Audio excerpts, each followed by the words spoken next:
तस्मै नमः।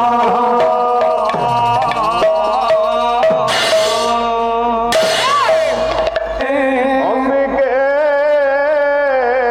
ভাস্করে তথা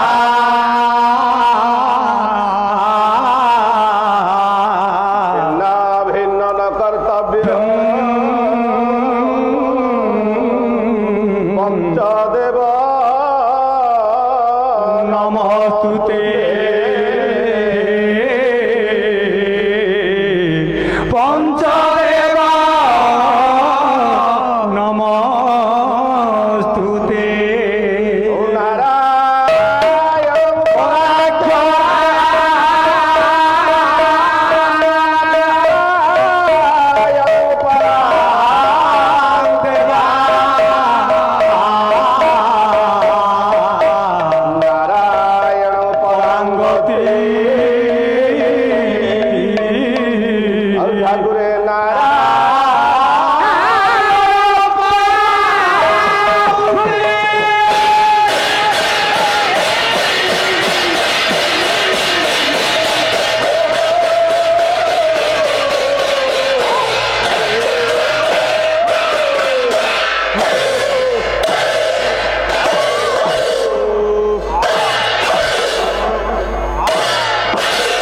নারায়ণ নারায়ণ পরাঙ্গতি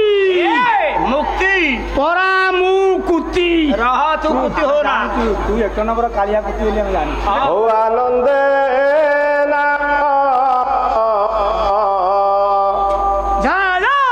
ব্রহ্মে বিহার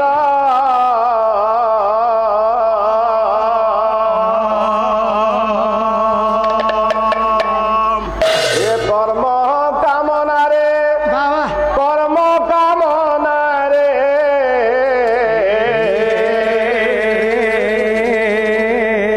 কর্ম কামনারে কর্ম কামনারে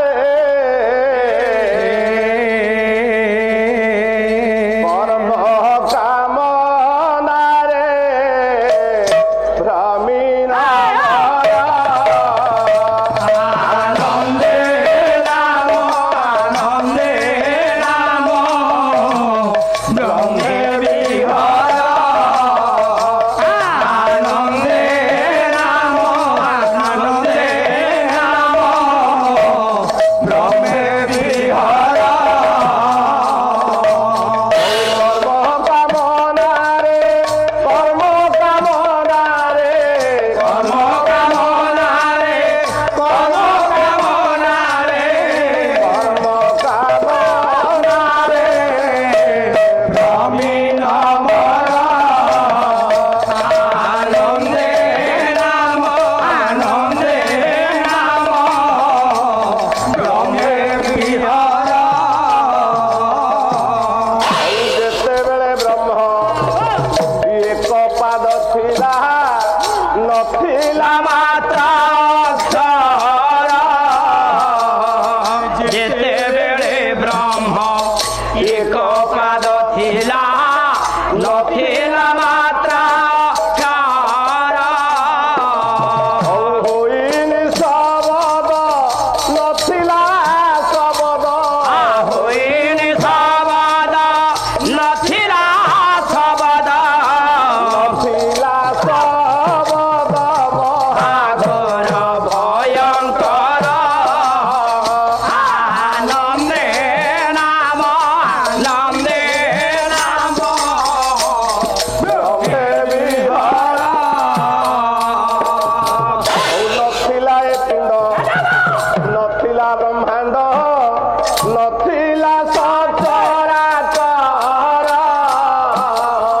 নথিলা এ পিণ্ড নথিলা ব্রহ্মাণ্ড নথিলা সচরাচর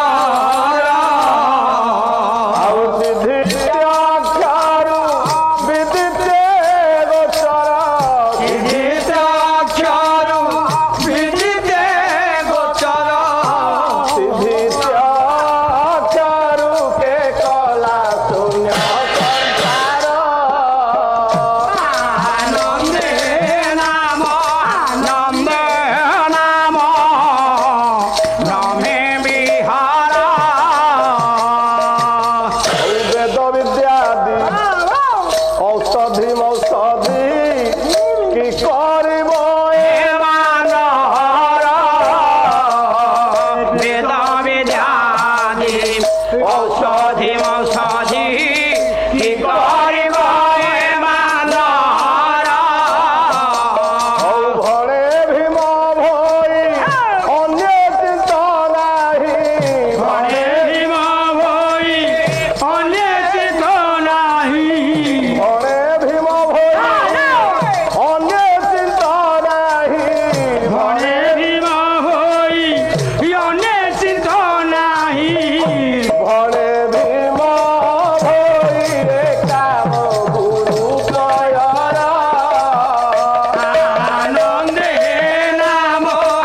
কর্ণেন বেআকুরা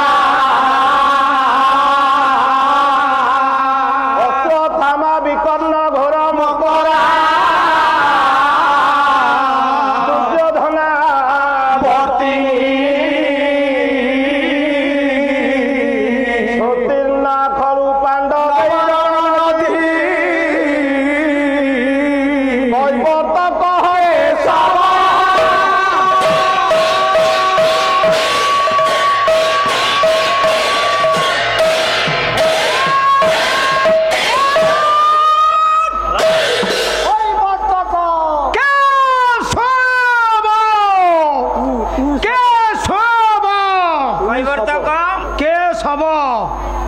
আনন্দ কন্দ সচিদানন্দ পরমানন্দ পরম ব্রহ্ম অসরণ সরল সর্বকারণ কারণ পদ্ম পলাশ নয়ন পরম পিতাঙ্কর অভୟ চରଣ তଳେ তଳେ ଅନନ୍ତ କୋଟି ପ୍ରଣାମ ଜ୍ଞାପନ କରିବା ପରେ ପରେ ପରମାରାଧ୍ୟା ଆରାଧ୍ୟା ଜଗଜ୍ଜନନୀ ମା କାରିଣୀ ତାରିଣୀ ଅମ୍ବିକାଙ୍କର ଭୁଆସୁଣୀଙ୍କର ଅଭୟ ଚରଣ ତଳେ ତଳେ ଅନନ୍ତ କୋଟି ପ୍ରଣାମ ଜ୍ଞାପନ କରିବା ପରେ ପରେ ପରେ ପରେ ପରେ ପରେ ପରେ କେତେ ପରେ ପରେ ହଉଛି ପରମାର୍ଚ୍ଚନୀୟ ବିଦଗ୍ଧ ଶତ୍ରୁମଣ୍ଡଳୀ ଆନେ ସ୍ନେହମୟୀ କଲ୍ୟାଣମୟୀ ମୋର ମା ମାନେ ଆନେ ସତୀର୍ଥ ବନ୍ଧୁଗଣ ତଥା କୁନାକୁନି ପୁଅ ଝିଅ ମାନେ ଟୋଟାଲ ଯେତେ ଛୁଆ ପିଲା ହେରିକା ଟୋଟାଲ ସର୍ବାଦୌ ସର୍ବାଦୌ ମୋର ପରମ ଆରାଧ୍ୟ ପରମ ଇଷ୍ଟ ସେଇ ନାରାୟଣ ସ୍ୱାମୀ ନାରାୟଣ ସ୍ୱାମୀ ଆପଣ ମାନଙ୍କର ହୃଦୟ କନ୍ଦରକୁ ମଣ୍ଡନ କରିଥିବାରୁ ଥିବାରୁ ଆପଣ ମାନଙ୍କୁ ନାରାୟଣ ଜ୍ଞାନ କରି କରି ଏ କରି ଅଧମତାର ଭକ୍ତିପୂତ ପ୍ରଣାମ ଜ୍ଞାପନ କରୁଛି ଅମୂଲ୍ୟ ଆବସେଣ୍ଟ ସାର୍ ସଂସ୍କୃତି ସମ୍ପନ୍ନ ଗ୍ରାମ ଆୟା ଆମର ଏଇ ଫୁଲପୋଖରୀ ଗ୍ରାମ ଆୟା ଚତୁଃପାର୍ଶ୍ୱରେ ବସିଛନ୍ତି ବିଜ୍ଞ ପ୍ରାଜ୍ଞ ପଣ୍ଡିତ ପୁରାଣ ଶାସ୍ତ୍ର ବିଶାରଦ ମୋ ଜ୍ଞାନୀ ବାପା ମାନେ ମୋ ଶିକ୍ଷିତ ଭାଇ ମାନେ ଆଉ ଗ୍ରାମାଞ୍ଚଳର ଶାନ୍ତ କାନ୍ତ ପରିବେଶରେ ପରିବର୍ଦ୍ଧିତ ମାନା ମାନା ଶୁଦ୍ଧ ଆଚରଣଶୀଳ ଆମର ମା ମାନେ ମା ମାନେ ଆଜି ଆଜି ଭଗବାନ ଶ୍ରୀ ସତ୍ୟନାରାୟଣଙ୍କର ପଞ୍ଚଦିବସୀୟ ନାମଯଜ୍ଞର ନାମ ଯଜ୍ଞର ଆଜି ହଉଛି ଚତୁର୍ଥ ରଜନୀ ଆଜି ପାଲାର ଚତୁର୍ଥୀ ଆମ୍ଭମାନଙ୍କର ପ୍ରଥମ ପର୍ଯ୍ୟାୟ ପ୍ରଥମ ପର୍ଯ୍ୟାୟ ଫାଷ୍ଟ ଶୋ ପାଲାର କୌଳିକତା ମୌଳିକତା ସବୁକୁ ଦୃଷ୍ଟିରେ ରଖି ବିଷୟବସ୍ତୁ ହଁ ପ୍ରସଙ୍ଗ ଆଜ୍ଞା। ଏସବୁ ଆଗକୁ ନେଇକି ଯିବା ଆଚ୍ଛା ତା ମୂଳ ଦୁଆ ଠିକ କରନ୍ତୁ ସାର୍ ଜେନା ସାର୍ ତ ମତେ ଲେଖାଟିଏ ଦେଇଛନ୍ତି ଆଜ୍ଞା ଏବଂ କହିଛନ୍ତି ହଁ ଯୋଉ କେତୋଟି କଥା ସେ ମତେ କହିଛନ୍ତି ତାକୁ ମୁଁ ନିଶ୍ଚୟ ସମ୍ମାନ ଦେବି ଆଜ୍ଞା ସେ ବାଟରେ ହିଁ ଯିବା ବାସ୍ ଅନାଦି ମଣ୍ଡଳରୁ ସର୍ବେ ସଞ୍ଚରୀ ଅନାଦି ହେଲେ ଆମ ସମସ୍ତଙ୍କର ବାପା ସେଇ ତିଆରି କରିଛନ୍ତି ପିଣ୍ଡକୁ ଆଜ୍ଞା ସବୁ ପିଣ୍ଡକୁ ତିଆରି କଲା ବାଲା ହେଲେ ଜଣେ ଆଉ ସେ ହଉଛନ୍ତି ସମସ୍ତଙ୍କର ବାପା ଅମୂଲ୍ୟ ଭାଇ ସାର୍ ଆଜ୍ଞା ଆରେ ପିଣ୍ଡ ଯୋଉଥିରେ ତିଆରି ବ୍ରହ୍ମାଣ୍ଡ ସେଇଥିରେ ତିଆରି ଆଜ୍ଞା ଆଜ୍ଞା ପିଣ୍ଡକୁ ଯିଏ ଗଢିଛି ବ୍ରହ୍ମାଣ୍ଡକୁ ସିଏ ଗଢିଛି ଆଜ୍ଞା ପିଣ୍ଡ ରହିଲେ ପିଣ୍ଡରେ ଯିଏ ଅଛି ହଁ। ବ୍ରହ୍ମାଣ୍ଡରେ ସିଏ ଅଛି ହଁ ଆଚ୍ଛା ଆଚ୍ଛା ଆପଣ ପ୍ରମାଣ ଦେଲେ ହବ ନା ଖାଲି କହିଲେ ହବ ଆଉ କହିବି ଆଚ୍ଛା ପିଣ୍ଡକୁ ଗଢିଲେ ବାପା ମା ହଁ ଆଚ୍ଛା ପିଣ୍ଡରେ କଣ ରହିଲେ ବାପା ମା ନା ବୋପା ମା କଥା କହୁନି ଆଉ? ତ ବାପା ମା କିଏ ଗଢିଲେ ବୁଝିପାରୁନୁ ନାଇଁ ଆଜ୍ଞା। କହିଲି ଅନାଦି ହେଲେ ସେ ବାପା ଅନାଦି ହେଲେ ୟାର ବାପା ମା ହଁ। ଏ ପିଣ୍ଡକୁ ଗଢିଲେ ଅନାଦି ବ୍ରହ୍ମାଣ୍ଡକୁ ଗଢିଲେ ଅନାଦି। ଅନାଦି ଆଚ୍ଛା ତା ଭିତରେ ରହିଲେ ବି ସିଏ ତା ଭିତରେ ରହିଲେ ଅନାଦି ଅନାଦି ଛଇ ଛଇ ହେ ମୁଁ ଟିକେ ଦେଖୁଛି ତମେ ଦେଖିଲ ଅନାଦି କୋଉଠି ଅଛନ୍ତି ଛୁରୀ ଆଇଲ ଛଇ ବସ ପଞ୍ଜାବୀ ଟେକି ଦେଲେ ତୁ ଅନାଦିକି ଦେଖିଦେବୁ କେ ୟା ଭିତରେ ପରା ଆପଣ କହିଲେ ଅନାଦି ରହିଲେ ଅଛି। ତାହେଲେ କୋଉଠି ରହିଲେ ଆଉ ଦିନେ ମତେ ଦେଖ ପିଣ୍ଡରେ ଯିଏ ଅଛି ବ୍ରହ୍ମାଣ୍ଡରେ ସିଏ ଅଛି ଦେଖାନ୍ତୁ। ତାହେଲେ ପିଣ୍ଡରେ ସେ କୋଉଠି ଅଛି ଦେବା ମୋ ଜ୍ଞାନୀ ବାପା ମାନେ ବସିଛନ୍ତି ଆପଣ ମାନେ କଥା ସବୁ ଜାଣିଛନ୍ତି ଆଜ୍ଞା ହଁ ମ ବାଟରେ ଆସିଲା ବେଳେ ମଉସା କହିଲେ ସାର୍ ଟିକେ ତତ୍ତ୍ୱ ରଖିବେ ତାପରେ ଯାହା ବିଷୟବସ୍ତୁ କରିବେ ଠିକ ଅଛି ଆଉ 10-15 ମିନିଟ୍ ୟାର ଭିତରେ ରହିବା ହଁ ଅମୂଲ୍ୟ ଆଜ୍ଞା ପିଣ୍ଡରେ ପ୍ରଭୁ କୋଉଠି ଅଛି କୋଉଠି ରହିଲେ ଶ୍ରୀମଦ ଭଗବତ ଗୀତା ପ୍ରମାଣ କଲେ ଆଜ୍ଞା ଗୀତା ଗୀତା ପିଣ୍ଡ ଚଗଲା ଭିତରେ ପ୍ରଭୁ କୋଉଠି ଅଛି ଆଜ୍ଞା ଗୀତା କଣ କହିଲେ ଗୀତା କଣ କହିଲେ କହିଲେ ଈଶ୍ୱର ସର୍ବଭୂତାନାଂ ସେର୍ଜୁନ ତିଷ୍ଠତି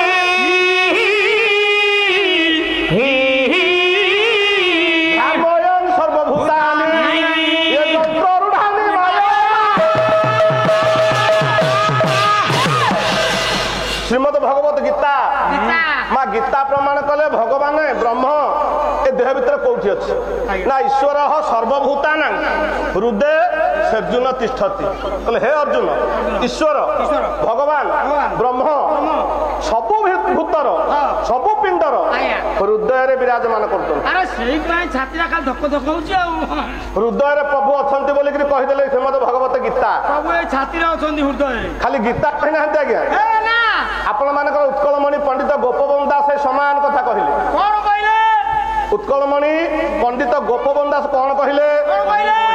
ବହି ହେଉଛି ଶିବରାତ୍ରି କବିତା ତାର ଭିତରେ ସେ କହିଦେଲେ କହିଲେ ପିଣ୍ଡ ଭିତରେ ପ୍ରଭୁ କୋଉଠି ଅଛି ଆଜ୍ଞା ବୋଲେ ହୃଦ କପିଳାସେ ତୋରା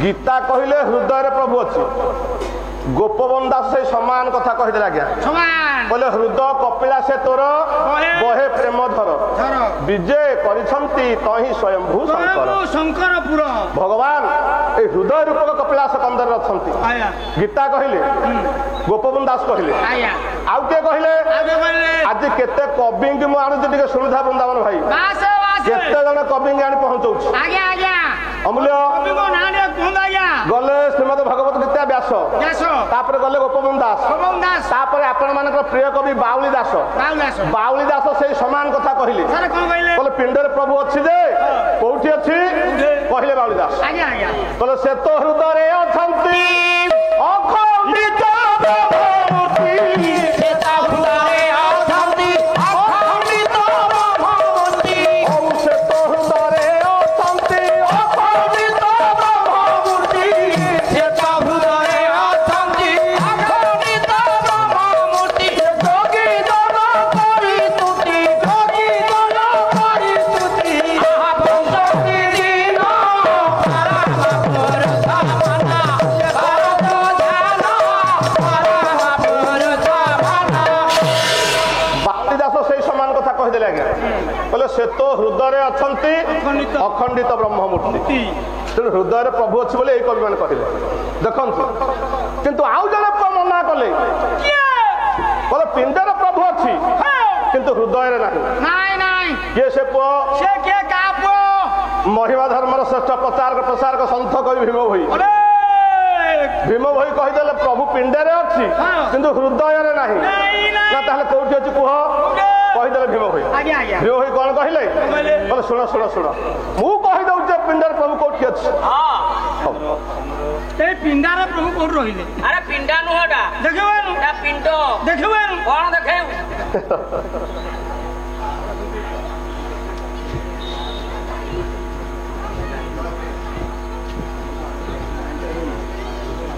बाघर बाहर को देखो नहीं नथला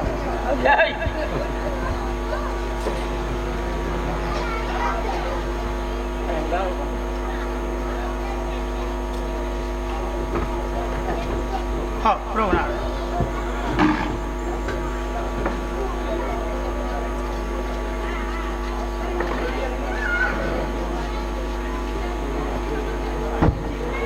सब पुरस्कार कर दो काहे दो आज्ञा ओम कपिशपत्रा नगदात हरि कुमार तात सत्खंड मौली लंघित संपदित पाद प्रभु कल्याण हौ हौ अच्छा वस्त्रदान तापर हां वीडियो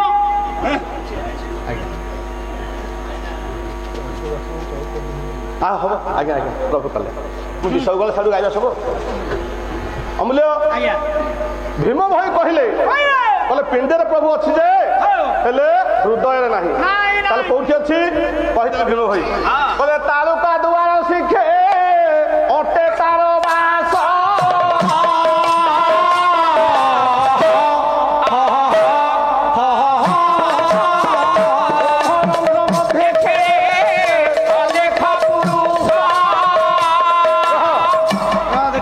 भीम भाई कहले कहले हृदय प्रभु नहीं ना ନା କୋଉଠି ଅଛି ନା ତାଳୁକା ଦୁଆର ଶିଖେ ଅଟେ ତାର ବାସ ବ୍ରହ୍ମ ରନ୍ଧ୍ର ମଧ୍ୟେ ଖେଳେ ଅଲେଖ ପୁରୁଷ ଅଲେଖ ପୁରୁଷ ତାଳୁକା ଦୁଆରର ଶିଖର ଦେଶରେ ଅଛି। ପିଲାମାନେ ପଚାରିଲେ କହିଲେ ଆଜ୍ଞା ଟିକେ ପରିଷ୍କାର କରି କହୁନାହାନ୍ତି କୋଉ ଜାଗାରେ ଅଛି ଗୋଟେ ପର୍ଟିକୁଲାର ସ୍ପଟ କହୁନାହାନ୍ତି କୋଉଠି ଠାକୁର କୋଉଠି ବ୍ରହ୍ମ ପିଣ୍ଡ ଭିତରେ ଅଛି। ଭୀମ ଭାଇ ଆଉ ଟିକେ ପରିଷ୍କାର କରିଦେଲେ। କଣ ପରିଷ୍କାର କରି କହିଲେ ଶୁଣ ଶୁଣ ମୁଁ କହୁଛି ପିଣ୍ଡ ଭିତରେ ପ୍ରଭୁ କୋଉଠି ଅଛି। କହିଲେ ଅଲେଖ ପାଟଣାପୁର ସେଠା ବରେ ତାଙ୍କ ଘର ସେଠା ବରେ ତାଙ୍କ ଘର ସେଠା ବରେ ତାଙ୍କ ଘର ଅଲେଖ ପାଟଣାପୁର ସେଠା ବରେ ତାଙ୍କ ଘର ସେଠା ବରେ ତାଙ୍କ ଘର ସେଠା ବରେ ତାଙ୍କ ଘର ଆଉ ନାଇଁ ସରବ ଶୁଭ ନାଇଁ ସରବ ଶୁଭ ସାଧୁ ଜନେ ସୁକର ମନ୍ଦିରେ ବିହାର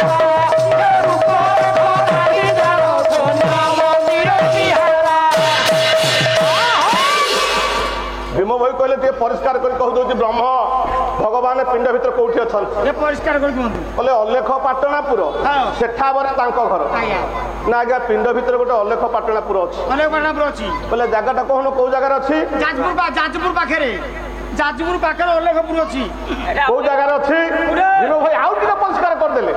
କହିଲେ ଯେ ସ୍ଥାନରେ ବ୍ରହ୍ମ ଅଛି ଉଦେଶ ନାହିଁ କିଛି ଉଦେଶ ନାହିଁ କିଛି ଉଦେଶ ନାହିଁ କିଛି ସ୍ଥାନରେ ବ୍ରହ୍ମ ଅଛି ଉଦେଶ ନାହିଁ କିଛି ଉଦେଶ ନାହିଁ କିଛି ଉଦେଶ ନାହିଁ କିଛି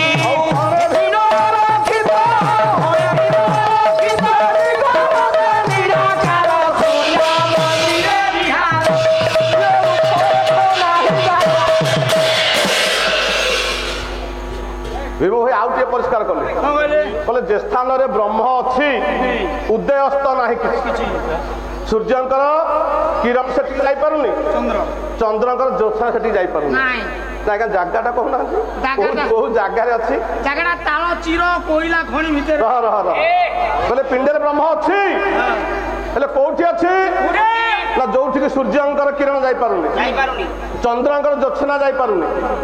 ଯାହାକୁ ଗୀତାରେ ଲେଖା ହେଇଛି ଆପଣ ମାନେ ପଢିଛନ୍ତି ଖାଲି ମନେ ପକେଇ ଦଉଛି। ଗୀତାରେ ଲେଖା ହେଇଛି ସେଇ ସମାନ କଥା। କହିଲେ ନ ତତ ଭାଷୟତ ସୂର୍ଯ୍ୟ ଦଶ ସାଙ୍କ ନ ପାବକ ଯତ ଗତ୍ୱା ନ ନିବର୍ତ୍ତନ୍ତେ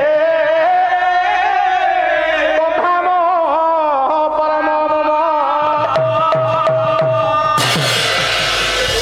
କହିଲେ ନ ତତ ଭାଷୟତ ସୂର୍ଯ୍ୟ ସୂର୍ଯ୍ୟଙ୍କର କିରଣ ସେଠିକି ଯାଇପାରୁନି ନ ଶଶାଙ୍କ ସେଠିକି ଚନ୍ଦ୍ରର ଜ୍ୟୋତ୍ସ୍ନା ଯାଇପାରୁନି ନ ପାବକ ଅଗ୍ନି ପ୍ରବେଶ କରିପାରୁନି। ଏଇଠି ଗୋଟେ ପ୍ରଶ୍ନ ଆଜି ମୋ ବୃନ୍ଦାବନ ଭାଇକି ଛାଡିକି ଯିବି ଦେଖିବା ଭାଇ ସେ ଭିତରୁ ପ୍ରବେଶ ଅଛି କି ନାଇଁ କହିବ। ଛାଡିକି ଯାଉଛି ଜ୍ଞାନୀ ବାପା ମାନେ ବସିଛନ୍ତି ଏଠି ଭୀମ ଭାଇ କହିଲେ ଗୀତା ବି କହିଲେ ସୂର୍ଯ୍ୟଙ୍କର କିରଣ ଯାଇପାରୁନି ଚନ୍ଦ୍ରଙ୍କର ଜ୍ୟୋତ୍ସ୍ନା ଯାଇପାରୁନି ଅଗ୍ନି ପ୍ରବେଶ କରିପାରୁନି ଯୋଉଠି ପ୍ରଭୁ ଅଛି। ଆଉ ଗୋଟେ ଶ୍ଲୋକ ମୁଁ ପଢୁଛି ମହର୍ଷି ବ୍ୟାସ ଲେଖିଥିଲେ ସଂସ୍କୃତ ଭାଗବତ। ବ୍ୟାସ କଣ କହିଲେ କହିଲେ ଜନ୍ମାଭିଷଣ ଶିରୁହାନ୍ତର ପୁଟେ ଭୃଙ୍ଗାୟମାନ ବିଧି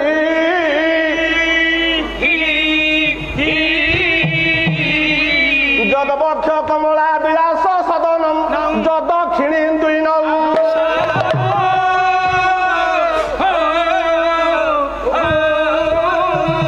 ଯତ୍ପଦାବ୍ଦ ବିନିଶ୍ରୁତା ସୁର ନଦୀ ଶମ୍ଭୁ ଶିର ଭୂଷା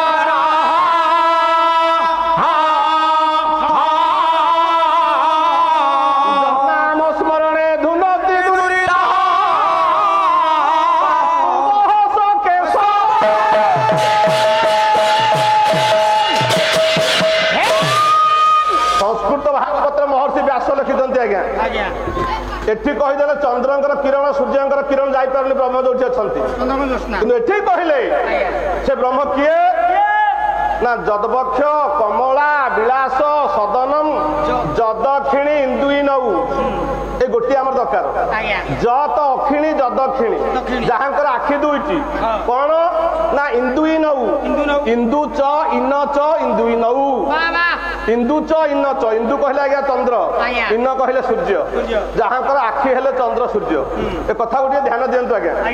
ଏଠି କହିଦେଲେ ଭୀମ ଭାଇ କହିଲେ ଚନ୍ଦ୍ର ସୂର୍ଯ୍ୟଙ୍କର କିରଣ ଯାଇପାରୁନି ବ୍ୟାସ ଭାଗବତ ସେ ଶ୍ରୀମଦ ଭଗବତ ଗୀତାରେ ସେଇଆ ଲେଖିଲେ କିନ୍ତୁ ଭାଗବତ କହିଲେ ଯାହାଙ୍କର ଆଖି ହଉଛି ଚନ୍ଦ୍ର ଆଉ ସୂର୍ଯ୍ୟ ବାବା ଯାହାଙ୍କର ଆଖି ହେଲା ଚନ୍ଦ୍ର ଆଉ ସୂର୍ଯ୍ୟ ତାଙ୍କ କିରଣ କେମିତି ତାଙ୍କ ପାଖକୁ ଯାଇପାରୁନି ଆଜ୍ଞା କିଲୋ କିଲୋ କେମିତି ଯାଇପାରୁନି ଦେଖନ୍ତୁ ତା ଭିତରେ କେମିତି ତତ୍ତ୍ୱଟା କୋଉଠି ଅଛି ଏପଟେ କୁହାଗଲା ପ୍ରଭୁଙ୍କ ପାଖକୁ ଯାଇପାରୁନି ଚନ୍ଦ୍ର ସୂର୍ଯ୍ୟଙ୍କର କିରଣ ଅଗ୍ନି ଯାଇପାରୁନି ଏପଟେ ବ୍ୟାସ କହିଲେ ତାଙ୍କର ଆଖି ହଉଛି ଚନ୍ଦ୍ର ଆଉ ସୂର୍ଯ୍ୟ ଯାହାଙ୍କର ଆଖି ହେଲେ ଚନ୍ଦ୍ର ଆଉ ସୂର୍ଯ୍ୟ ତାଙ୍କ କିରଣ କେମିତି ସେଠି ଗଲାନି ଦେଖିବା ମୋ ବୃନ୍ଦାବନ ଭାଇ ଆସିଲେ କଥା ମୀମାଂସା କରିବ ପରା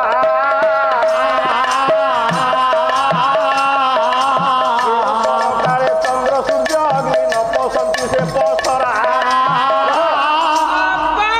ୟା ଭିତରେ ତତ୍ତ୍ୱଟା କଣ ରହିଲା ପାର୍ଥକ୍ୟଟା କଣ ରହିଲା ଅମୂଲ୍ୟ ତାହେଲେ କାହିଁକି ଏ କଥା କହିଲି ନା ପିଣ୍ଡ ବ୍ରହ୍ମାଣ୍ଡ କାହିଁକି ପିଣ୍ଡ ଯୋଉଥିରେ ତିଆରି ବ୍ରହ୍ମାଣ୍ଡ ସେଇଥିରେ ତିଆରି ପିଣ୍ଡକୁ ଯିଏ ଗଢିଛି ବ୍ରହ୍ମାଣ୍ଡ ସିଏ ଗଢିଛି ପିଣ୍ଡରେ ଯିଏ ଅଛି ବ୍ରହ୍ମାଣ୍ଡ ସିଏ ଅଛି ଭୀମ ଭୋଇ କହିଦେଲେ ସେଠି ସୂର୍ଯ୍ୟଙ୍କର କିରଣ ଯାଇପାରୁନି ପିଲାମାନେ ପଚାରିଲେ ଆଜ୍ଞା କହୁନାହାନ୍ତି କୋଉ ଜାଗାରେ ଅଛି ଗୋଟେ ପର୍ଟିକୁଲାର ସ୍ପଟ କହୁନ ଏଇଠି ଅଛି ଏଇଠି ଅଛି ଏଇଠି ଅଛି ଗୋଟେ ଜାଗା କହୁନ ସେଇଠି ବ୍ରହ୍ମ ଅଛି ଆଉ ଜଣେ ବାବାଜୀ କହିଦେଲେ ଆଜି କେତେ ଜଣ ବାବାଜୀ କବିଙ୍କି ଆଣୁଛି ଶୁଣୁଥା ବୃନ୍ଦାବନ ଭାଇ ଆଉ ଜଣେ ବାବାଜୀ କହିଲେ ତମେ ମାନେ କଣ ଏତେ ବୁଲେଇ ବଙ୍କେଇ କହୁଛ ମୁଁ ସିଧା କହିବି ଏ ପିଣ୍ଡ ଭିତରେ ପ୍ରଭୁ କୋଉଠି ଅଛି ମୁଁ ସିଧା କହିବି ସେ ବାବାଜୀ କିଏ ପଞ୍ଚସଖା ଯୁଗୀୟ ବରେଣ୍ୟ ଯଶୋବନ୍ତ ଦାସ ସିଏ ଗୋଟେ ପର୍ଟିକୁଲାର ସ୍ପଟ କହିବେ ଗୋଟେ ଜାଗା କହିବେ କଣ କହିଲେ କହିଲେ ଯେଉଁ ବିନ୍ଧାଣିଟି ତୋତେ କଲାନି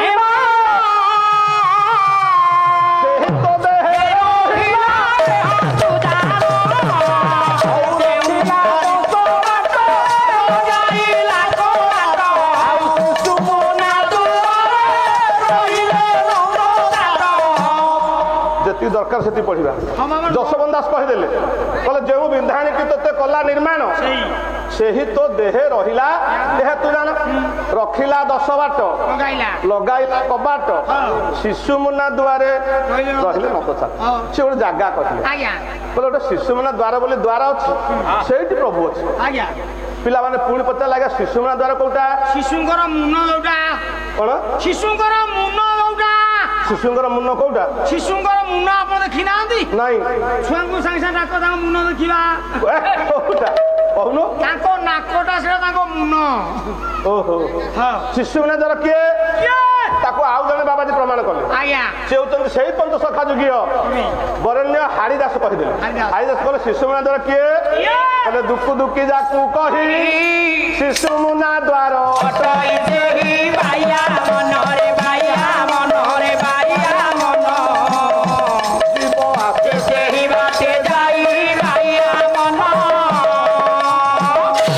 ଦୁଃଖୁ ଦୁଃଖୀ ଯାହାକୁ କହୁଛେ ଆମେ ଦୁଃଖୁ ଦୁଃଖୀ କୋଉଟା କି ଅମୁଲି ଦୁଃଖୁ ଦୁଃଖୀ ଆପଣ ଜାଣିନାହାନ୍ତି ନାଇଁ ଦୁଃଖୁ ଦୁଃଖୀ ଯୋଉଟା ଉକୁଣି ପାଣି ପିଏ ସେଇଟା ହଉଛି ଦୁଃଖୁ ଦୁଃଖୀ ଖାଲୁଆ ଜାଗାଟା ହେଲା ଦୁଃଖୁ ଦୁଃଖୀ ସେଇଠି ବ୍ରହ୍ମ ଅଛି ବୋଲି ଯଶୋବନ୍ତ ଦାସ କହିଦେଲେ ଆଜ୍ଞା କିନ୍ତୁ ଆଉ ଜଣେ ବାବାଜୀ ନାଇଁ ତମେ କେହି ଜାଣିନା ତମେ କେହି ଜାଣିନା ବ୍ରହ୍ମ ଏଠି ନାହିଁ ବ୍ରହ୍ମ ଏଠି ନାହିଁ ବ୍ରହ୍ମ ଏଠି ନାହିଁ ବ୍ରହ୍ମ ଏଠି ନାହିଁ ତାହେଲେ ବ୍ରହ୍ମ କୋଉଠି ଅଛି କୋଉଠି ବ୍ରହ୍ମ ଅଛି ଭଗବାନ ଆମ ପିଣ୍ଡରେ କୋଉଠି ଅଛନ୍ତି ଶୁଣ 1000 ମାଠିଆ ଗୋଟିଏ ଠେଙ୍ଗା ଗୋଟେ ଠେଙ୍ଗାରେ ବହି ଗୁଣ୍ଡ ଠେଙ୍ଗାରେ ସବୁ ଗୁଡାକୁ ବାଡେଇ ଗୁଣ୍ଡ କରିଦେଲେ ମହର୍ଷି ବ୍ୟାସଦେବ ବ୍ୟାସଦେବ କହିଲେ ତାହେଲେ ଆପଣ କୁହନ୍ତୁ ବ୍ରହ୍ମ କୋଉଠି ରହିଲେ ପିଣ୍ଡ ଭିତରେ ପ୍ରଭୁ କୋଉଠି ଅଛି ମୁଁ କହୁଛି ଶୁଣ ଆଚ୍ଛା କୋଉଠି ରହିଲେ କଣ କହିଲେ କାଷ୍ଠ ମଧ୍ୟରେ ଯଥା ବନ୍ଧି ପୁଷ୍ପେ ଗନ୍ଧ ପାଏ ହୃତ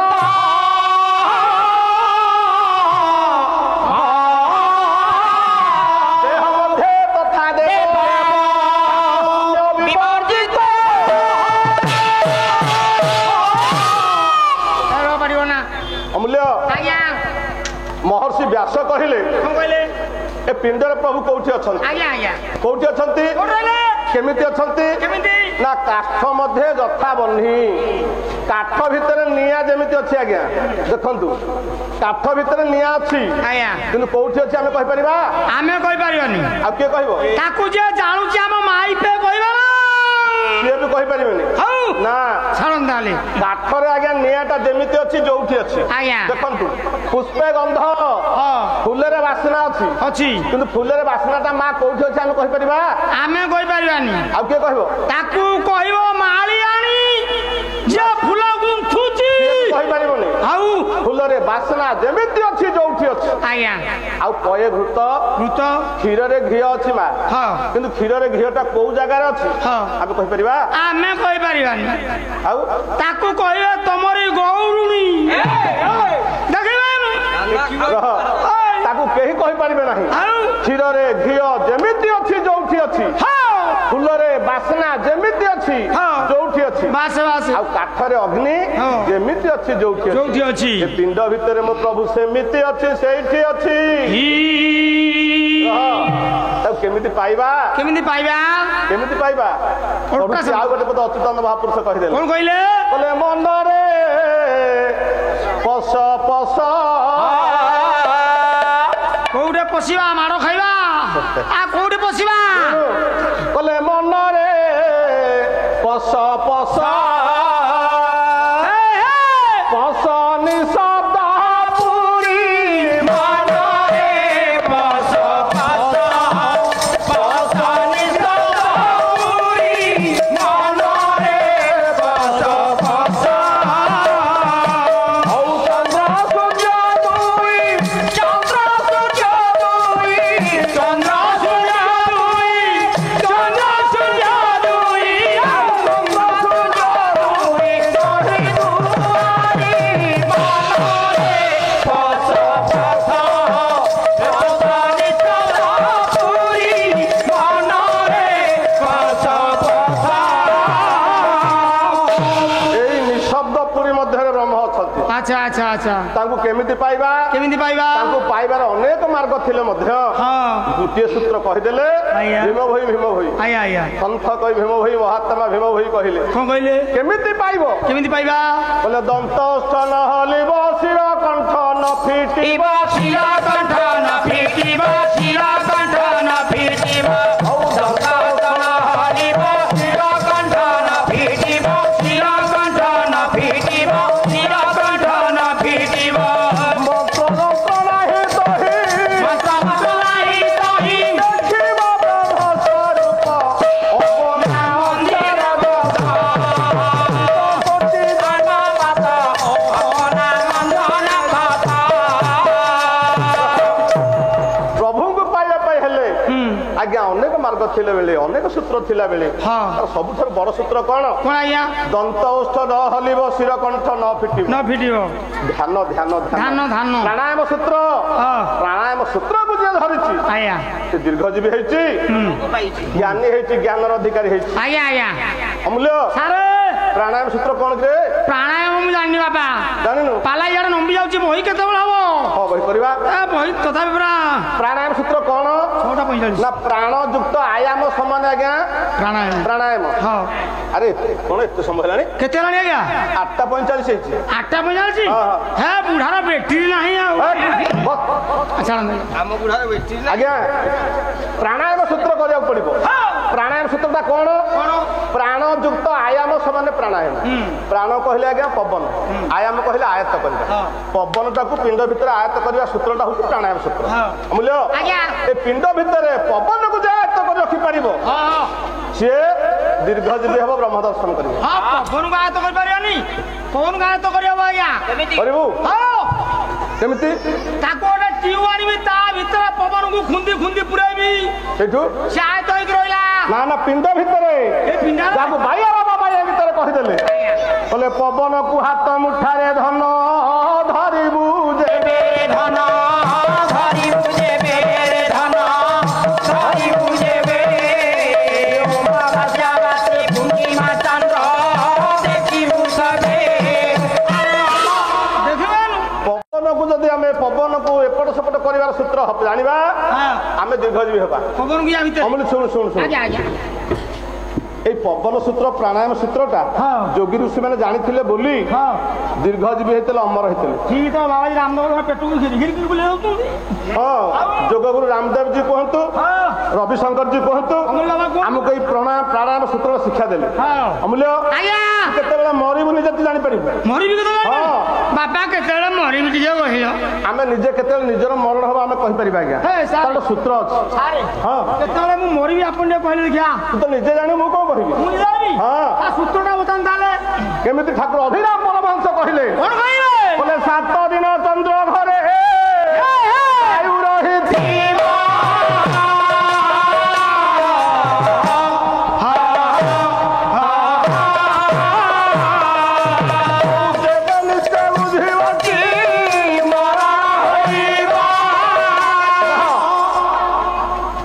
ঠাকুর অভিরাম পরমহংস কহিলে কইলে 7 দিন চন্দ্র ঘরে বায়ু রহিথব আয়া অমূল্য সারে 2টি ঘরের পবন যাଉଛି ଆମର দিটা ঘর কোন ଗୋଟେ ଚନ୍ଦ୍ର ଘର ଗୋଟେ ସୂର୍ଯ୍ୟ ଘର চন্দ্র ঘর কিଏ ଚନ୍ଦ୍ର ଘର ହେଲା ବାମ ନାସାପୁଡା আর সূর্য ঘর ଦକ୍ଷିଣ ନାସାପୁଡା ଆଜ୍ଞା ଦି ନାସାପୁଡାରେ ପବନ ଯାଉଥିଲା ବେଳେ ନାସାପଡାରେ ଯଦି 7 ଦିନ ପର୍ଯ୍ୟନ୍ତ ବାମ ନାସାପୁଡାରେ ପବନ ତୋର ଯିବ ନଗାଇତର ଲଗାତାର ଆଜ୍ଞା ଜାଣିବୁ ତୁ ନିଶ୍ଚିତ ଭାବରେ ମରଣ ହବ ସାରେ ମୋର ଦିନ ଏବେ 6 ଦିନ ଯାଇଥିଲା ନଗାଇତର ବାହା করে ଆଁ? ନଗାଇତର ବାହା করে ମୋର 6 ଦିନ ଯାଇଥିଲା ତେବେ ଆଉ ଦିନକ ପରେ ତ ତୁ ମରିଥାନ୍ତୁ ମୁଁ କହିଲି ସାର୍ କହିଲେ 7 ଦିନ ଯଦି ଯିବ ମୁଁ ମରିବି ସେ କାଇଦାଟା ମୁଁ ଜାଣିଛି ଘାଣ୍ଟି ଦେଲି କଣ କଲୁ এই বাঁ নাক করে পিছু মারিদেলি ଓ ବାମ ନାସାପୁଡାରେ বাম নাক করে পিছু মারিদেলি ହଁ তারপরে ডাহান নকরକୁ মନକୁ ফেরিলা ଆଉ ମଲୁନି ଆଉ କେମିତି ମରିବି ସେ ସୂତ୍ରଟା ଆପଣ ପୁରା ବତାଇଛନ୍ତି ନାଇଁ ନାଇଁ ପିଚୁ ମାରିଦେଲେ ହବନି ରେ ଆଉ କେମିତି ତାକୁ ପ୍ରାଣାୟାମ ସୂତ୍ର ମାଧ୍ୟମରେ ହଁ। ତାକୁ ଏ ନାସାପୁଡାରୁ ସେ ନାସାପୁଡାକୁ ସେ ନାସାପୁଡାରୁ ଏ ନାସାପୁଡାକୁ ହଁ।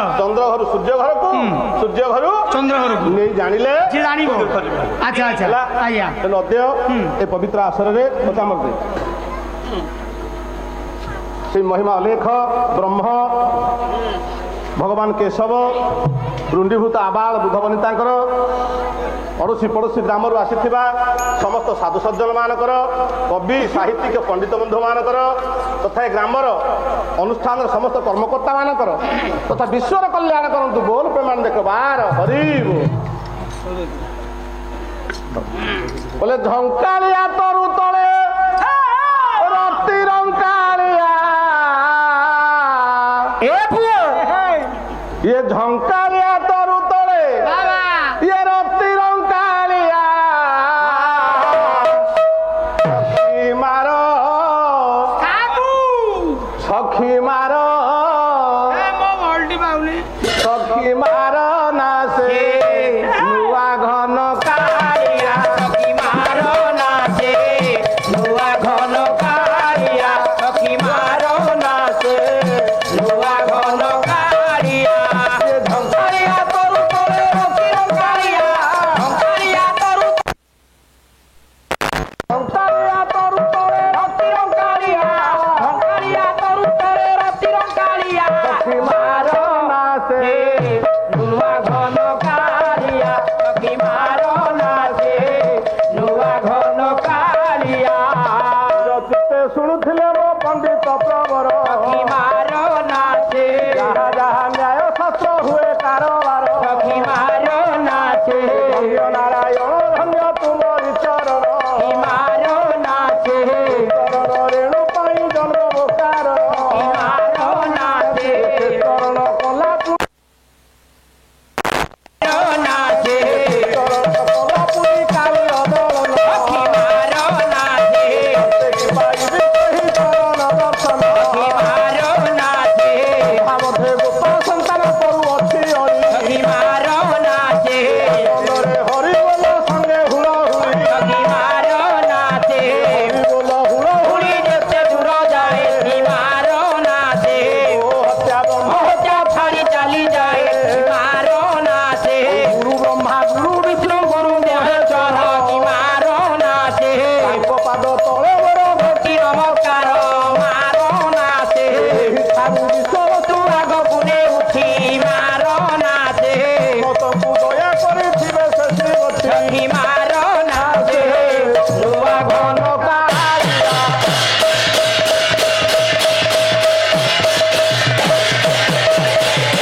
ବେଶରେ ଥିବେ ଭଗବତ ରସ ପିପାସୁ ଶୁଦ୍ଧି ଦର୍ଶକ କଦମ୍ବ ଏବଂ ଭଗବାନଙ୍କର ଶ୍ରୀ ଚରଣାରବିନ୍ଦରେ ନିଜକୁ ହଜେଇ ଦେଇଥିବା ମଜେଇ ଦେଇଥିବା ସମସ୍ତ ଶ୍ରୋତୃବର୍ଗ ଅମୂଲ୍ୟ ଆଜି ଏଇ ଭଗବାନ ଶ୍ରୀ ସତ୍ୟନାରାୟଣଙ୍କର ପଞ୍ଚଦିବସୀୟ ନାମ ଯଜ୍ଞର ଚତୁର୍ଥ ରଜନୀର ପ୍ରଥମ ପର୍ଯ୍ୟାୟରେ ଆପଣମାନଙ୍କ ନିକଟରେ ଗୋଟିଏ ଭକ୍ତି ରସାତ୍ମକ କାହାଣୀ ମୁଁ ଉପସ୍ଥାପନ କରିବା ପାଇଁ ଯାଇଛି। ଅମୂଲ୍ୟ କହିବାକୁ ଗଲେ ଆଜି ଏ ସଭା ସୁନ୍ଦର ଲାଗୁଛି। ଏ ଆସର ଏ ପରିସର ସୁନ୍ଦର ଲାଗୁଛି ଆଜ୍ଞା। ସଭା କାହିଁକି ସୁନ୍ଦର ଲାଗୁଛି? ଏ ସଭାକୁ ଦେଖିଲା ପରେ ମୋର ଗୋଟେ ଶ୍ଲୋକ ମନେ ପଡୁଛି। ଉଦ୍ଭଟ ସାଗରରେ କବି ଲେଖି ଦେଇଛନ୍ତି ଆଜ୍ଞା। ଏ ସଭା କାହିଁକି ସୁନ୍ଦର ଲାଗୁଛି? କହିଲେ ନାଗ ଭାତି ମଦେନ କଞ୍ଚଳ ରୁହେ ପୂର୍ଣ୍ଣେନ୍ଦୁ ନାଙ୍ଗ ସର୍ବରି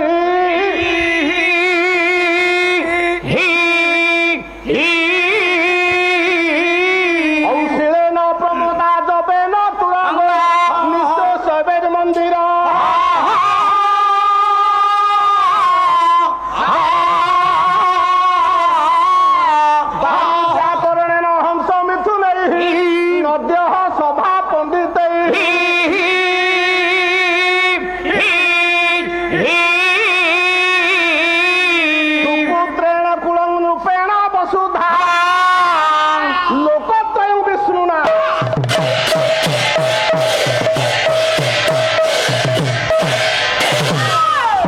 ଆଜି କାହିଁକି ପରିସର ଆସର ଏତେ ସୁନ୍ଦର ଆଜ୍ଞା? ଏ ଶ୍ଲୋକଟି ମୋର ମନେ ପଡିଯାଉଛି, ପଢୁଛି ଶ୍ଲୋକର ଅର୍ଥ କରୁଛି। ଉଦ୍ଭଟ ସାଗରରେ ଲେଖା ହେଇଛି ନାଗ ଭାତି ମଦେନ ଅମୂଲ୍ୟ ନାଗ କହିଲେ ଆଜ୍ଞା ହାତୀ। ହାତୀ କେତେବେଳେ ସୁନ୍ଦର ଲାଗେ ଶୋଭା ପାଏ? ନାଇଁ ନାଇଁ ତା ମଦ ବାରି ଦ୍ଵାରା ମଦ ବାରି ଧରିଲେ ହାତୀ ଶୋଭା ପାଏ, ସୁନ୍ଦର ଲାଗେ। କଂ ଜଳ ରୁହେ କଂ କହିଲେ ଆଜ୍ଞା ଜଳ। ଜଳ କେତେବେଳେ ସୁନ୍ଦର ଲାଗିବ ଶୋଭା ପାଇବ? ନାଇଁ ନାଇଁ ନାଇଁ ଜଳ ରୁହ କହିଲେ ପଦ୍ମ। ଜଳରେ ଯେତେବେଳେ ପଦ୍ମ ଫୁଟିଥିବ ମା ଜଳ ସୁନ୍ଦର ଲାଗିବ, ଜଳର ଶୋଭା ବର୍ଦ୍ଧନ ହବ। ପୂର୍ଣ୍ଣେନ୍ଦୁ ନାଙ୍ଗ ସର୍ବରି ସର୍ବରି କହିଲେ ରାତ୍ରି। ରାତ୍ରି କେତେବେଳେ ଶୋଭା ପାଏ? ନା ଯେତେବେଳେ ରାତିରେ ପୂର୍ଣ୍ଣଚନ୍ଦ୍ର ଉଦୟ ହେଇଥିବେ ରାତ୍ରି ଶୋଭା ପାଇବ ଆଜ୍ଞା। ନା ନାଇଁ ଶିଳେ ନ ପ୍ରମୋଦା। ପ୍ରମୋଦା କହିଲେ ମୋ ମା ମାନେ ନାରୀ ମାନେ। ନାରୀ ମାନେ କେତେବେଳେ ଶୋଭା ପାଆନ୍ତି? ରୂପ ସୁନ୍ଦର ଥିଲେ ମୋ ମା ଶୋଭା ପାଏ ନା। ନାରୀ କେତେବେଳେ ଶୋଭା ପାଇବ? ଶିଳ କହିଲେ ତାର ସତ୍ ସ୍ୱଭାବ ସତ୍ ଚରିତ୍ର। ତା ସତ୍ ଚରିତ୍ର ସତ୍ ସ୍ୱଭାବରେ ମୋ ମା ତମେ ମାନେ ଶୋଭା ପାଇବ। ଖାଲି ରୂପ ସୁନ୍ଦର ହେଲେ ଜଣେ ସୁନ୍ଦର ହବନି, ତା ଗୁଣ ସୁନ୍ଦର ହେବା ଦରକାର ଆଜ୍ଞା। ରୂପ ନୁହେଁ ସୁନ୍ଦର, କହିଲେ ଗୁଣ ଥିଲେ ରୂପର କି ଅଛି ପ୍ରୟୋଜନ ହେ ପ୍ରୟୋଜନ।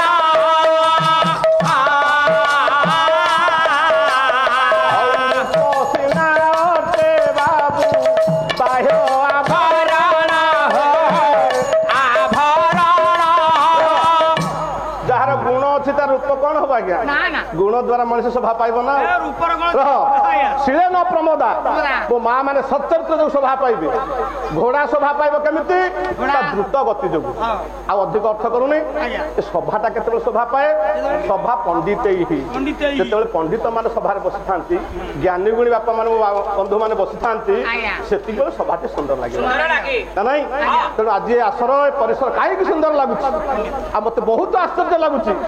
ସବୁ ଜାଣିବା ଦର୍ଶକ ବସିଛନ୍ତି ଆଜ୍ଞା, ସବୁ ଶିଖିବା ଦର୍ଶକ ବସିଛନ୍ତି, ଜ୍ଞାନୀ ଲୋକମାନେ ବସିଛନ୍ତି, ଶିକ୍ଷିତ ମାନେ ବସିଛନ୍ତି। ଆପଣ ଯୋଉ ଶ୍ଲୋକ ପଢୁଛନ୍ତି ନନା ସେ ପାଠ କରୁଛନ୍ତି ନନା ତ ଜାଣିଛନ୍ତି।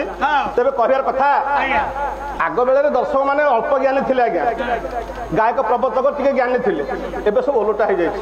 ଦର୍ଶକ ମାନେ ହଉଛନ୍ତି ଆଜ୍ଞା ଅଧିକ ଜ୍ଞାନୀ, ସ୍ୱଳ୍ପ ଜ୍ଞାନୀ ଆମେ ଗାୟକ ପ୍ରବଚକ। 5-7ଟା ବିଷୟ ଘୋଷି ଦେଇଛୁ, ଆପଣ ମାନଙ୍କ ନିକଟରେ କଣ ଦିଧାଡି କହୁଛୁ? ଅମୂଲ୍ୟ ତୁ କଣ ଅଧିକ ଜ୍ଞାନୀ ହେଲୁଣି? ଆଗ ମାନେ ଗାୟକ ମାନେ ଜ୍ଞାନୀ ଥିଲେ, ପାଳିଆ ମାନେ କମ ଜ୍ଞାନୀ ଥିଲେ। ଏବେ ପାଳିଆ ମାନେ ଅଧିକ ଜ୍ଞାନୀ ହେଲୁଣି, ଗାୟକ ମାନଙ୍କର କମିଗଲା।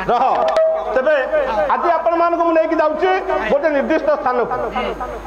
ମହାଭାରତୀୟ ପ୍ରଚ୍ଛଦପଟ କାହାଣୀ ଭିତରୁ ଗୋଟେ ନିର୍ଦ୍ଦିଷ୍ଟ ପ୍ରସଙ୍ଗ ଆପଣଙ୍କୁ ଶୁଣିବାକୁ ଗଲା ବେଳେ ଭଗବାନ କୃଷ୍ଣଙ୍କର ପରିକଳ୍ପିତ 18 ଦିନ ଯୁଦ୍ଧ ସରିଯାଇଛି। ଭଗବାନ କୃଷ୍ଣ ସେଦିନ ପରିକଳ୍ପନା କଲେ ମହାଭାରତ ରଣାଙ୍ଗନରେ 18 ଦିନ ଯୁଦ୍ଧ ହବ। 18 ଦିନ? ହଁ 18 ଦିନ ଯୁଦ୍ଧ ତ ହେଇନି ଆଜ୍ଞା। 18 ଦିନ ଯୁଦ୍ଧ ହେଇଛି ପ୍ରମାଣ ଗୋଟେ ଶ୍ଲୋକ ପଢୁଛି ମହର୍ଷି ବ୍ୟାସ ସଂସ୍କୃତ ମହାଭାରତ 18 ଦିନ ଯୁଦ୍ଧ ସରି ଯାଇଛି ଆଜ୍ଞା 18 ଦିନ ଯୁଦ୍ଧ ମଧ୍ୟ ହେଇଛି କେମିତି କହିଥିଲେ ବ୍ୟାସଦେବ କହିଲେ ଅହବି ଯୁଯୁଧେ ଭୀଷ୍ମ ବ୍ୟାସ ବୈ ପରମାତ୍ମ ଅହବି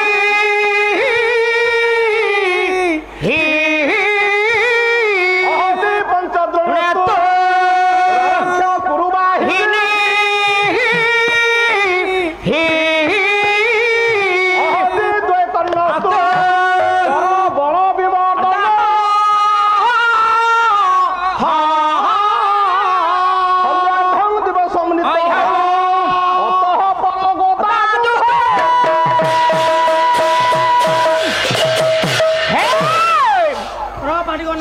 ଦିନ ଓଳିଏ ଯୁଦ୍ଧ ହେଇଛି ବୋଲି ଓଡିଆ କବି ମାନଙ୍କର କିଛି କିଛି ମତ ଅଛି ଆଜ୍ଞା କିନ୍ତୁ ବ୍ୟାସଦେବ ପରିଷ୍କାର ଲେଖି ଦେଇଛନ୍ତି 18 ଦିନ ଯୁଦ୍ଧ ହେଇଛି କେମିତି ଲେଖିଲେ ଅର୍ଥଟା ଅଛି ଅହନି ଯୁଯୁଧେ ଭୀଷ୍ମ ଅହନି କହିଲେ ଆଜ୍ଞା ଦିନ ଯୁଯୁଧେ କହିଲେ ଯୁଦ୍ଧ କରିଥିଲେ ଭୀଷ୍ମ ଭୀଷ୍ମ ଯୁଦ୍ଧ କରିଥିଲେ କେତେ ଦିନ ନା 10 ବୈ ପରମାସ୍ତ୍ରବିତ ପରମ ଅସ୍ତ୍ରବିତ ଭୀଷ୍ମ 10 ଦିନ ସେନାପତି ହେଲେ ଯୁଦ୍ଧ 10 ଦିନ ସରିଗଲା ଚାଲିଗଲା ଅହନି ପଞ୍ଚଦ୍ରୋଣ ଦ୍ରୋଣ 5 ଦିନ ସେନାପତି ହେଇକି ଯୁଦ୍ଧ କରିଥିଲେ କେତେ ଦିନ ଯୁଦ୍ଧ ହେଲା 10 5 15 ଆଚ୍ଛା ଅହନି ଦ୍ୱେ କର୍ଣ୍ଣସ୍ତୁ କର୍ଣ୍ଣ 2 ଦିନ ସେନାପତି ହେଲେ କେତେ ଦିନ ଯୁଦ୍ଧ ପଳେଇଗଲା 17 ଦିନ ପଳେଇଗଲା ଶଲ୍ୟାର୍ଦ୍ଧଂ ଦିବସଂ ନିତଃ ଶଲ୍ୟ ଅର୍ଧ ଦିବସଂ ନିତଃ ଶଲ୍ୟ ଅଧା ଦିନ ସେନାପତି ହେଇକି ଯୁଦ୍ଧ କରିଥିଲେ କେତେ ହେଲା 17 ଦିନ ଓଳିଆ ଆଉ କେତେ ଆଉ ଓଳିଆ ହେଲେ 18 ଦିନ ହବ ଭୀଷ୍ମ 18 ଦିନ ବ୍ୟାସ କହିଲେ ଆଉ ଓଳିଏ କଣ ହେଇଛି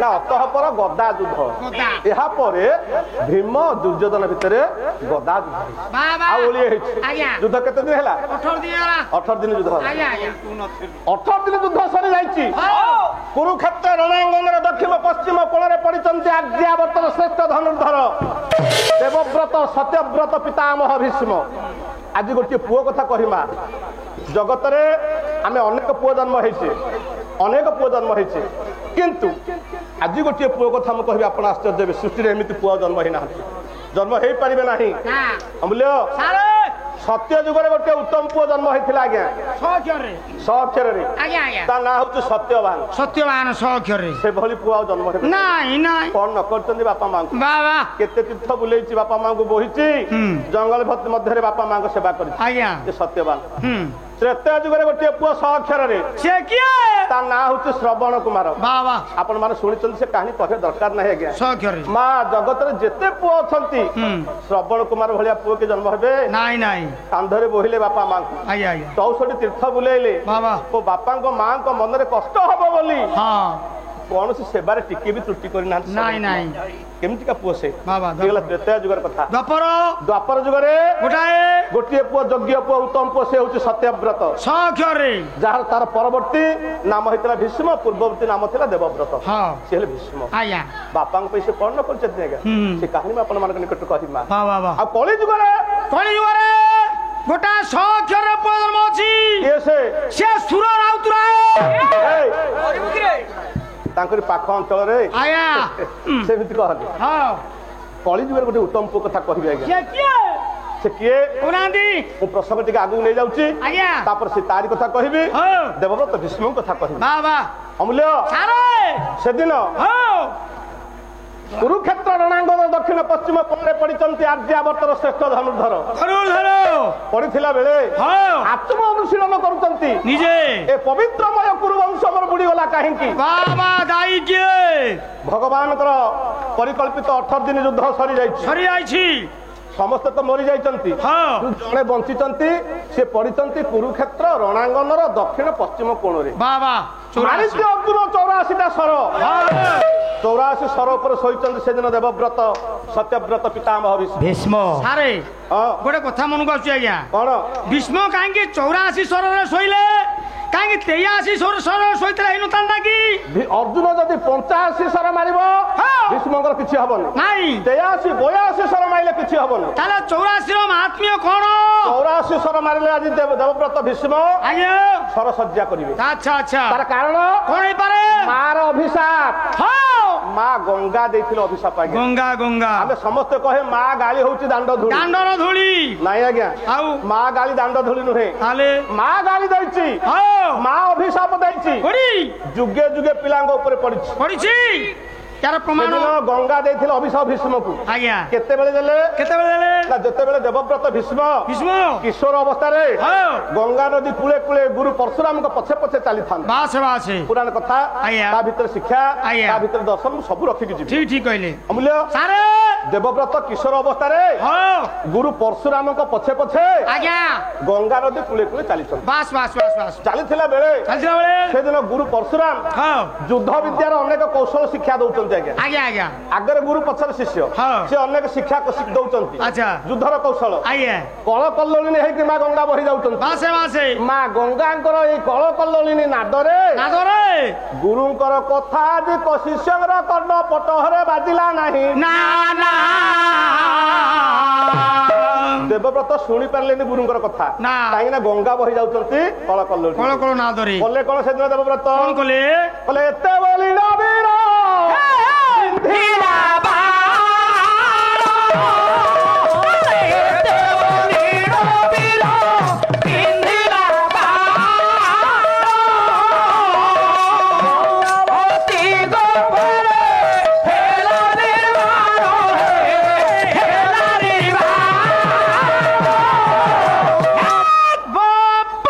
ଗୁରୁଦେବଙ୍କର ସେ ମୂଲ୍ୟବାନ ଯୁଦ୍ଧ ବିଦ୍ୟାର କୌଶଳ ବିଦ୍ୟାଟା କାନକୁ ଶୁଭା ଗଲା ନାହିଁ ଦେବବ୍ରତର। ବାବା ଗଙ୍ଗା ବହି ଯାଉଛନ୍ତି କଳ କଲ୍ଲୋଳିନୀ। ଆଜ୍ଞା ତେଣୁ କଲେ କଣ ଦେବବ୍ରତ କଣ କଲେ? ତୃଣୀର ଗୋଟେ ସର ବାହାର କଲେ। ଆଜ୍ଞା ପିଠିରୁ ସେ ସରଟା ବାହାର କରି ଆକାଶ ମାର୍ଗକୁ ଛାଡିଦେଲେ। ଫୋପାଡ଼ି ଦେଲେ। ଆକାଶ ମାର୍ଗରେ 84 ଭାଗରେ ବିଭକ୍ତ ହେଇଗଲା ସେ ସରଟା। ଆଜ୍ଞା ଆଜ୍ଞା ଏବଂ ହଁ। 84 କାଠି ଗଙ୍ଗା ଜଳର ପ୍ରବାହକୁ ରୁଦ୍ଧ କରିଦେଲା। ଗଙ୍ଗା ଜଳର ପ୍ରବାହକୁ ରୁଦ୍ଧ କରିଦେଲା କିଏ? ଗୋଟିଏ ସର 84 ଭାଗରେ ବିଭକ୍ତ ହେଇ। ଆଚ୍ଛା ଆଚ୍ଛା ସେତିକି ବେଳେ ମା ଗଙ୍ଗା ବାହାରିଲା। ବାବା କହିଲେ ଦେବବ୍ରତ ହଁ ଏ ଦେବବ୍ରତ ଆରେ ତୁ ପୁଅ ହେଇ ମାର ରୂପ ଲାବଣ୍ୟ ଉପରେ ଦୃଷ୍ଟି ନିକ୍ଷେପ କଲୁ। ହଁ ହବ ମୁଁ ତତେ ଅଭିଶାପ ଦଉଛି ଦେବବ୍ରତ। କହିଲେ ଯେଉଁ ଦିନ ଯିବ ତୋର ଜୀବରେ କୁମାର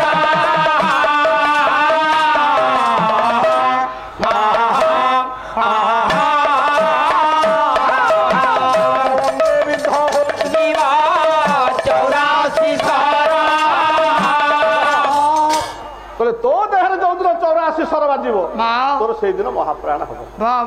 ଯେତେବେଳେ ଯୁଦ୍ଧରେ ଭଗବାନ କୃଷ୍ଣଙ୍କର ଇଚ୍ଛା ପୂର୍ଣ୍ଣ କରିବା ପାଇଁ ଦେବବ୍ରତ ଭୀଷ୍ମ ସେଦିନ କହିଥିଲେ ପ୍ରଭୁ ଆଉ ବିଳମ୍ବ କାହିଁକି? ଆପଣ ଅର୍ଜୁନକୁ କୁହନ୍ତୁ ମତେ ସେ 84ଟି ସର ମାରୁ। 84 ସର ଉପରେ ମୁଁ ମରିବି। ଆଜ୍ଞା ଶୋଇଛନ୍ତି ଦେବବ୍ରତ ଭୀଷ୍ମ। ହଁ ସତ୍ୟ ଯୁଗରେ 84 ଲକ୍ଷ ଯୋନି ଭ୍ରମଣ କଲା ପରେ ମଣିଷ ଦେହଟାକୁ ଆମେ ପାଇଲୁ। ଠିକ ଆଜ୍ଞା ତ୍ରେତୟା ଯୁଗରେ 84 ପ୍ରକାରର ସର ମାରିଥିଲେ ଭଗବାନ ରାମ ଆଜି ରାବଣକୁ। ଆଜ୍ଞା ଶେଷରେ ବ୍ରହ୍ମ ଘାତିନି ସରରେ ରାବଣ ମଲା। ଆଜ୍ଞା ଦ୍ୱାପର ଯୁଗରେ ଅର୍ଜୁନ 84 ସର ମାରିଛି ଶୋଇଛନ୍ତି ଦେବବ୍ରତ ଭୀଷ୍ମ। ଆଜ୍ଞା ଆଉ କଳି ଯୁଗରେ ଇଏ ବଡ ଦେଉଳର ପରିସର ବାବୁ ଅଟେ 84 ଏକର।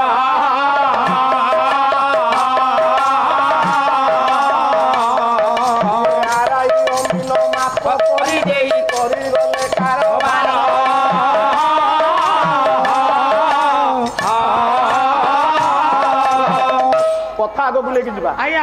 ଦେବବ୍ରତ ଭୀଷ୍ମ ପଡିଛନ୍ତି କୁରୁକ୍ଷେତ୍ର ରଣାଙ୍ଗନ ଦକ୍ଷିଣ ପଶ୍ଚିମ କୋଣରେ। ଆତ୍ମ ଅନୁଶୀଳନ କରୁଛନ୍ତି। ନିଜକୁ ନିଜେ ଭାବୁଛନ୍ତି ଏ ପବିତ୍ରମୟ କୁରୁବଂଶ ତମର ବୁଡିଗଲା କାହିଁକି?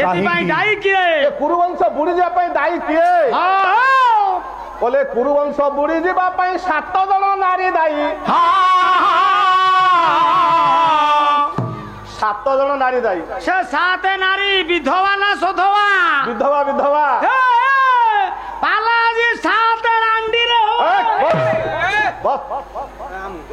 ବୃନ୍ଦାବନ ଭାଇ ଶୁଣୁଥା, ମୁଁ 3ଟି 4ଟି ନାରୀ ପର୍ଯ୍ୟନ୍ତ ଯିବି, ଆଉ 3ଟି ଛାଡି ଦେଇକି ତମ ପାଇଁ ଯିବି, ଆଉ କଥାକୁ ସମାଧାନ କରିବ। ଅମୂଲ୍ୟ ଭାବୁଛନ୍ତି ଦେବବ୍ରତ ଭୀଷ୍ମ କହିଲେ କୁରୁବଂଶ ବୁଡି ଯିବା ପାଇଁ 7 ଜଣ ନାରୀ ଦାୟୀ। ସେ 7 ଜଣ ନାରୀ କିଏ? ପ୍ରଥମ ନାରୀ କିଏ ଦେଖିବା? ପ୍ରଥମ ନାରୀଟି କିଏ କିଏ ନା ମୋ ବାପା ଶାନ୍ତନୁ ହଁ ଯୋଉଦିନ ଗଙ୍ଗା ନଦୀ କୂଳରେ ବାବା ତପସ୍ୟାରେ ବସିଥିଲେ ହଁ ସେତିକି ବେଳ କଥାକୁ ମନେ ପକାଉନି ଦେବବ୍ରତ ବିଷୟ ଆଜ୍ଞା ଆଜ୍ଞା ସେ 7 ଜଣ ନାରୀ କିଏ ନାରେ କିଏ ପୁରାଣ ପୃଷ୍ଠପୃଷ୍ଠି ଯିବା ଆଜ୍ଞା ଦେବବ୍ରତ ଭାବିଲେ ହଁ ମୋ ବାପା ଅବିବାହିତ ସମୟରେ ହଁ ଗଙ୍ଗା ନଦୀ କୂଳରେ ଧ୍ୟାନରେ ବସିଛନ୍ତି ବାବା ବାବା ଧ୍ୟାନରେ ବସିଥିଲା ବେଳେ ହଁ। ଗୋଟିଏ ଘଟଣା ଘଟିଲା ଓଲା କଣ ଘଟିଲା ଓଲା ବୋଲେ ପଶ୍ଚାତେ ଦେଖିଲେ ଏ ବିକ୍ରମ ସାଧୁର ହରିଣୀ ଧାମାନ ଏ ଗମ୍ଭୀର ଗର୍ଜନ ନିନାଦ ତାତାନ ଏ ଗମ୍ଭୀର ଗର୍ଜନ ନିନାଦ ତାତାନ ପ୍ରତ୍ୟେକେ ଅଥର ଠାକର ବୋଲ ପିଅର ଆଉ ପ୍ରଚୁର କୋଲେ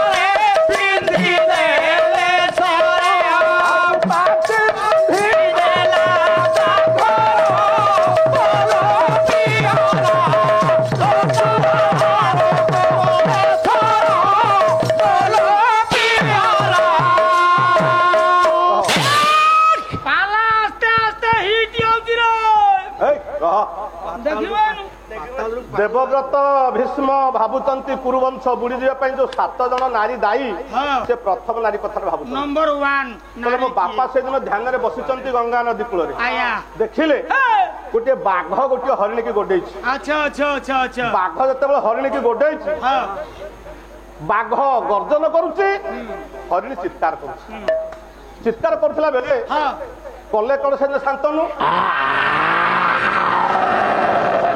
ଶାନ୍ତନୁ ତାଙ୍କ ତୁଳିରୁ ଗୋଟେ ସର ବାହାର କଲେ ହେଇ କାଣ୍ଡରେ ଯୋଖି ନାହାନ୍ତି ସରଟାକୁ ଖାଲି ସରଟାକୁ ଫୋପାଡ଼ି ଦେଲେ ବାଘ ଆଡ଼ିକି ସେତେବେଳେ ମନ୍ତ୍ର ମାଧ୍ୟମରେ ମନ୍ତ୍ର ଦ୍ୱାରା ଯୁଦ୍ଧ ବିଦ୍ୟାର କୌଶଳ ସେ କେମିତି ଶିଖିଥିଲେ ଆଜ୍ଞା ଆଜ୍ଞା ଫିଙ୍ଗି ଦେଲା ଆଇ ସରଟାକୁ ଫିଙ୍ଗି ଦେଲେ ବାଘର ପାଟିକି ସିଲେଇ କରିଦେଲା ସେଇ ସର ବାଘ ପାଟି ସିଲେଇ ହେଇଗଲା ବାଘ ପଛକୁ ଫେରିଗଲା ହରିଣୀ ଆନନ୍ଦରେ ନାଚି ନାଚି ଯାଉଛି ଶାନ୍ତନୁ ବସୁଛନ୍ତି ଧ୍ୟାନ ଦେଲା ମୁଁ ପ୍ରଥମ ନାରୀ କଥାଟା କହୁଛି ପ୍ରଥମ ନାରୀ କିଏ ଆଜ୍ଞା। ତାପରେ ଆଉ ଗୋଟେ ଘଟଣା ଘଟିଲା କଣ ସେ ଘଟଣା ହେଲା କଣ କହିଲେ ଭ୍ରମରେ ଜାହ୍ନବୀ ଶିବ। ଶିବ ଶିବ ଭାବି କବି ହଉଛନ୍ତି ଉଦୟନାଥ ରଥ ଶର୍ମା ବାବା ଗାୟକ କେଶରୀ କେଶରୀ ତାଙ୍କ ସାହିତ୍ୟ କେତେ ସୁନ୍ଦର ସାହିତ୍ୟ ଆଜ୍ଞା, ଆଜ୍ଞା ଆଜ୍ଞା। କଣ କହିଲେ କଣ କହିଲେ? କହିଲେ ଭ୍ରମରେ ଜାହ୍ନବୀ ଶିବ ଶିବ ଭାବି ପଶ୍ଚାତରୁ କୋଳା କଲେ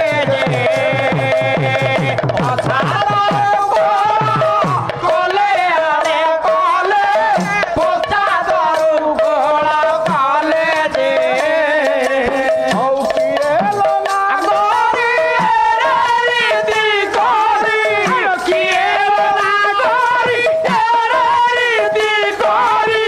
ଧରିଲୁ ମୋ